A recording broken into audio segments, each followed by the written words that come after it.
I'm Tobe Levin, and I'm here to talk about my passionate commitment to eradicating female genital mutilation, because I'll never forget the first time I learned about the custom and how strongly I felt that the children who were being cut, who were having their clitoris amputated, deserved to be protected against this violation.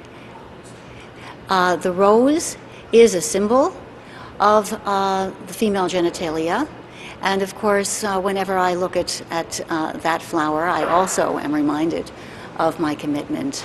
I'm a professor of literature, and there is of course a famous poem which many people know by the romantic poet Blake called The Sick Rose.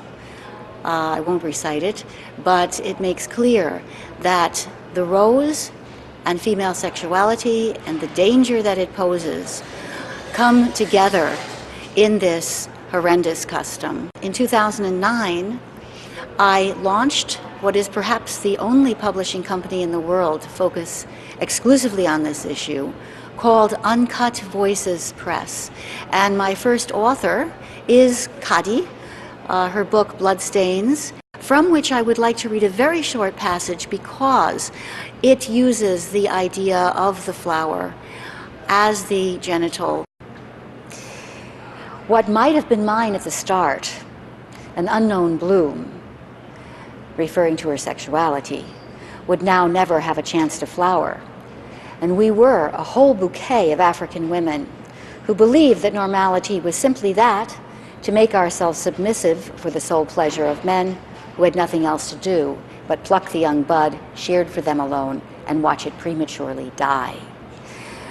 This image of death and of the cut flower recurs again and again in FGM work. One of the major studies of the subject is called Cutting the Rose by activist Effa Wadorkanu, who founded the association, which I then 20 years later co-founded and a little sister in Frankfurt. It's called Forward, an improper or an imprecise acronym for Foundation for Women's Research, Health Research and Development.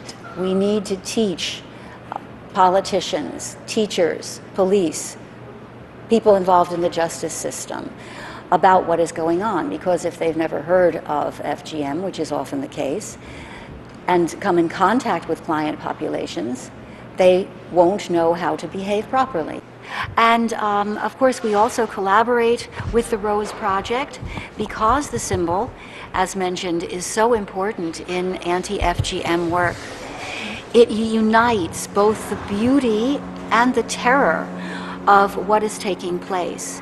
And given the use of the symbol in literature, and that's my training as a professor of comparative literature, and very specifically then in William Blake's poem, The Sick Rose, you can see the female genitalia in their representation as both beautiful and dangerous, as perilous.